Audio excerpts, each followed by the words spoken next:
ಎಲ್ರಿಗೂ ನಮಸ್ಕಾರ. ನಮ್ಮ ಸಂಗಾತಿ ಯೂಟ್ಯೂಬ್ ಚಾನಲ್ಗೆ ನಿಮ್ಮೆಲ್ರಿಗೂ ಸ್ವಾಗತ. ನಾನು ನಿಮ್ಮ ಸುಸಂತಿ. ನನ್ನ ಹೋದ್ಸತಿ ವಿಡಿಯೋಗೆ ನೀವೆಲ್ಲ ಉತ್ತಮವಾಗಿ ಸ್ಪಂದಿಸಿ ನನಗೆ ಪ್ರೋತ್ಸಾಹ ನೀಡಿದ್ದೀರಾ, ಅದಕ್ಕಾಗಿ ಧನ್ಯವಾದಗಳು. ಹಾಗಾದರೆ ಇವತ್ತಿನ ವಿಡಿಯೋನಲ್ಲಿ ಏನಿರುತ್ತೆ? ಇವತ್ತಿನ ವಿಡಿಯೋನಲ್ಲಿ ಒಂದು ಹೊಸ ರುಚಿ ಕಲಿಯೋಣ. ಜಾಮೂನ್ ಬರ್ಫಿ. ಜಾಮೂನ್ ಬರ್ಫಿ ಹೇಗೆ ಮಾಡೋದು ಅಂತ ನೋಡೋಣ ಬನ್ನಿ. ಈ ಜಾಮೂನ್ ಬರ್ಫಿ ಮಾಡೋದಕ್ಕೆ ಬೇಕಾದ ಸಾಮಗ್ರಿಗಳು: 1 ಕಪ್ ಜಾಮೂನ್ ಮಿಕ್ಸ್, ನೀವು ಯಾವುದೇ ಬ್ರ್ಯಾಂಡ್ ತಗೊಳ್ಳಿ ಪರವಾಗಿಲ್ಲ. 1 ಕಪ್ ತೆಂಗಿನಕಾಯಿ ತುರಿ, ಆದಷ್ಟು ಬಿಳಿ ತುರಿನೇ ತಗೊಳ್ಳಿ, ಚೆನ್ನಾಗಿ ಬರುತ್ತೆ ಅಂತ ಅಷ್ಟೇ, ಕಲರ್ಗೋಸ್ಕರ. 1 ಕಪ್ ಹಾಲು, 1 ಕಪ್ ತುಪ್ಪ, 2 ಕಪ್ ಸಕ್ಕರೆ. ನೀವು ಯಾವುದರಲ್ಲಿ ಎಲ್ಲ ಅಳತೆನೂ ತೊಗೊಂಡಿರ್ತೀರೋ ಅದರದ್ದಕ್ಕೆ 2 ಪಟ್ಟು ಸಕ್ಕರೆ, ಸ್ವಲ್ಪ ಏಲಕ್ಕಿ ಪುಡಿ, ಪಿಸ್ತಾ ಮತ್ತು ಗೋಡಂಬಿ ಒಂದ್ಸತಿ ಮಿಕ್ಸಿಗೆ ಹಾಕಿ ಪಲ್ಸ್ ಮಾಡಿ ಪುಡಿ ಮಾಡಿ ಇಟ್ಕೊಂಡಿರೋವಂಥದ್ದು, ಸ್ವಲ್ಪ ಕೇಸರಿ. ಮೊದಲಿಗೆ ಒಲೆ ಹಚ್ಕೊಳ್ಳೋಣ. ಮೊದಲು ಇದಕ್ಕೆ ತುಪ್ಪ ಹಾಕ್ತಾ ಇದ್ದೀನಿ.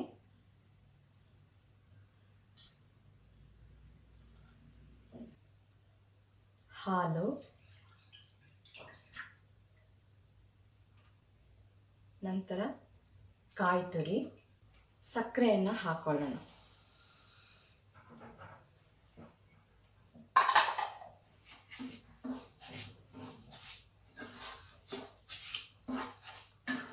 ಮಿಕ್ಸ್ ಮಾಡ್ಕೊಳ್ಳೋಣ.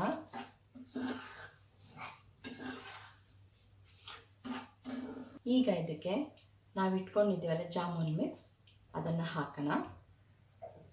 ಸ್ವಲ್ಪ ಚೆನ್ನಾಗಿ ಮಿಕ್ಸ್ ಮಾಡಬೇಕು, ಇಲ್ಲದ್ರೆ ಗಂಟಾಗ್ಬಿಡುತ್ತೆ.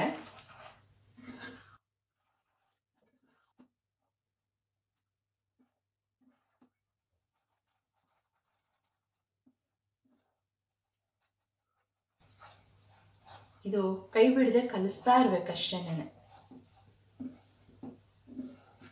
ಸ್ಟಾರ್ಟಿಂಗಲ್ಲಿ ಒಂಚೂರು ಜೋರುರಿ ಇದ್ರೂ ಪರವಾಗಿಲ್ಲ, ಅದು ಗಟ್ಟಿ ಆಗ್ತಾ ಆಗ್ತಾ ಬಂದಂಗೆನೆ ಸ್ವಲ್ಪ ಉರಿ ಸಣ್ಣ ಮಾಡ್ಕೊಳ್ಳೋಣಂತೆ. ಸುಮಾರು 10-12 ನಿಮಿಷ ಆಯಿತು ನಾನು ಶುರು ಮಾಡಿ, ಇಷ್ಟು ಗಟ್ಟಿ ಆಗ್ತಾ ಬಂದಿದೆ. ಈಗ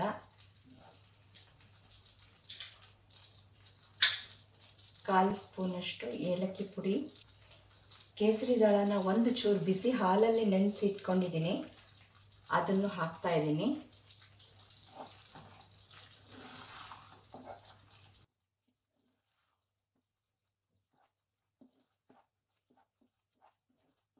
ನೋಡಿ, ಚೆನ್ನಾಗಿ ತಳ ಬಿಟ್ಟು ಬರಕ್ಕೆ ಶುರುವಾಗಿದೆ.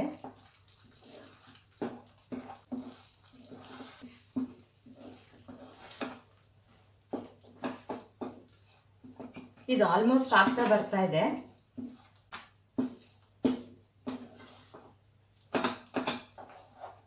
ಉರಿ ಪೂರ್ತಿ ಸಣ್ಣ ಮಾಡ್ಕೊಂಬಿಡಿ, ಸಿಮ್ಗೆ ಇಟ್ಕೊಂಡ್ಬಿಡಿ. 1 ಚೂರು ಹೀಗೆ ತಗೊಂಡು ತಣ್ಣೀರಿಗೆ ಹಾಕಿ ನೋಡಿದಾಗ ಹಿಂಗೆ ಉಂಡೆ ಬರಬೇಕದು. ಇದು ಇನ್ನೊಂದು ಸ್ವಲ್ಪ ಆಗಬೇಕಾಗಿದೆ.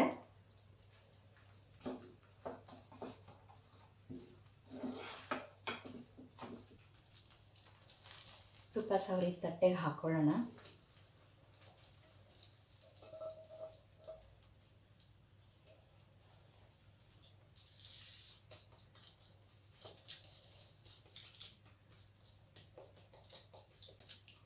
ಈಗ ಹೀಗೆ ನೀಟಾಗಿ ನಿಮ್ಗೆ ಯಾವ ತಟ್ಟೆಗೆ ತುಪ್ಪ ಹಚ್ಚಿಟ್ಕೊಂಡಿದ್ದೀರಲ್ಲ ಆ ತಟ್ಟೆಗೆ ಹಾಕೊಂಡ್ಬಿಡಿ. ಇದು ಆರ್ಬೇಕು, ಸ್ವಲ್ಪ ಸೆಟ್ ಆಗಲಿ ನೀಟಾಗಿ.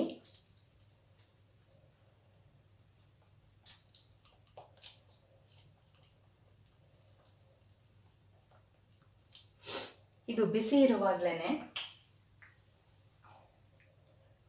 ಡ್ರೈ ಫ್ರೂಟ್ಸ್ ಪುಡಿ ಮಾಡಿಟ್ಕೊಂಡಿದ್ದೀವಲ್ಲ ಇದ್ರ ಮೇಲೆ ಹಾಕೋಣ.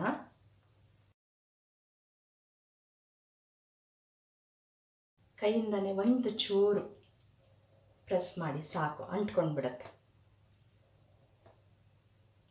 ಈಗ ಹಾಕಿ ಒಂದು 2-3 ನಿಮಿಷ ಆಗಿದೆ ತಟ್ಟೆಗೆ. ಬಿಸಿಲಿ ಇವಾಗ ಕಟ್ ಮಾಡಿ ಇಟ್ಕೊಂಡ್ಬಿಡೋಣ, ಮತ್ತು ಆಮೇಲೆ ಇವಾಗಲೇ ತೆಗಿಯೋದು ಬೇಡ.